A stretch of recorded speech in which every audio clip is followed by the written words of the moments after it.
So the first one is whenever you're going to use the cane, you shouldn't be alerting your opponent to the move you're going to make. That's called telegraphing.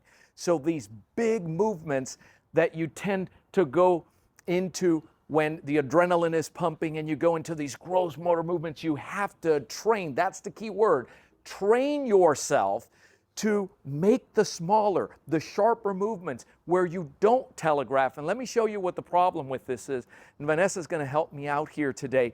But we're getting in a situation, maybe your cane even comes up. The minute you start doing this, you're showing that you're about to spring into action. And on top of that, if your movement is, look at this, look at my movement as I come up and I do this big wind up, and she can just go ahead and catch that. Even if she were throwing a strike and I go to move, right, I come big, she can potentially just move, and go ahead and do that. So I don't need to be making those kinds of big movements.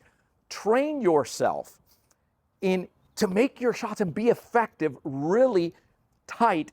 And here's the key. Keep the movements in your guard zone, that imaginary rectangle here that has these four corners and your center line, so that I'm actually using a dandy of a cane master cane, so that means no contact, because I'm going to get in trouble if I do that. So look, these movements, if she were to move, even if my cane were down and a strike comes up, I am able to catch it here tight in that guard zone to strike the limb and still be able to move from there, right, with power shots.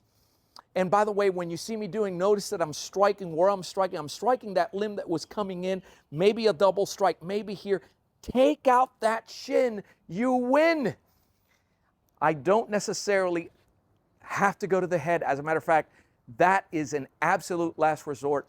American Cane Self-Defense, ACSD, does not teach that. Neither does Cane Master. So you're coming in here, pop, that would keep everything tight in your guard zone rather than telegraphing. That would be the first one.